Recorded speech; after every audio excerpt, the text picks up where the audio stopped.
মিষ্টি কুমড়ো ভাজাটা কিন্তু অনেকেই পছন্দ করে। তারপর যদি হয় চিংড়ি মাছ তাহলে তো আর কোনো কথাই নেই। একটা পর্যায়ে একটা সময় দেখা যায় বাচ্চারা তো খেতেই চাইতো না এই মিষ্টি কুমড়া। তখন কি করতাম, মাঝে মধ্যে বকাবাদ্য দিতাম, আর কিছুই করার ছিল না।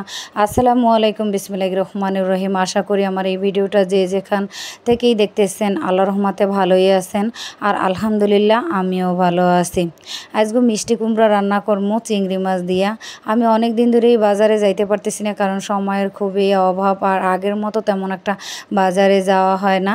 দেখা যায় একদিন গেলে পুরো এক সপ্তাহের জন্য কাঁচা বাজার নিয়ে আসি, কিন্তু সব সময় তো আর ভালো জিনিসটা পড়ে না। দেখা যায় অনেক সময় আনার পরে খেয়াল করি নাই, আবার অনেক সময় দেখা যায় যে অনেক দিন হয়ে গেছে কাঁচা বাজার আনছি, বাজারগুলো নষ্ট হয়ে যায়, বা দেখা যায় টাটকা আগের মতো খাওয়ার মানে খাইতে পারি না। কারণ একদিন যদি যে এক সপ্তাহটা আনা হয় তাহলে তো ওইগুলা অনেক দিন থাকলে একটু কালচা কালচা হয়ে যায়, শুটকি হয়ে যায়। তারপরও কিছুই করার নেই, কারণ সময়ের তো দরকার। কারণ একটা মানুষ যদি সব কিছুই সামলাইতে হয় তাহলে সময়েরও দরকার আছে। কারণ আমি তো একটা মানুষ, তাই না, রোবট তো না। অনেক সময় বাচ্চারা তো অনেক কিছুতে হেল্প করে, তারপরও অনেক সময় সময়ের ক্ষেত্রে হয় না।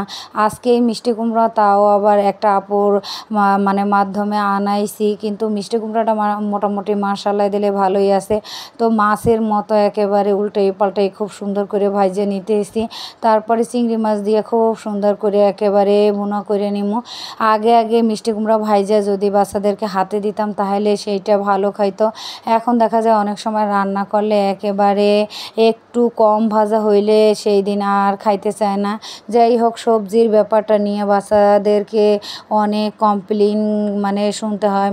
মায়েরা তো একটু চেষ্টা করে বাচ্চাদেরকে সবজি খাওয়ানোর জন্য, কিন্তু ম্যাক্সিমাম ক্ষেত্রেই দেখা যায় কি বাচ্চারা সবজি পছন্দ করে না, খাইতে চায় না।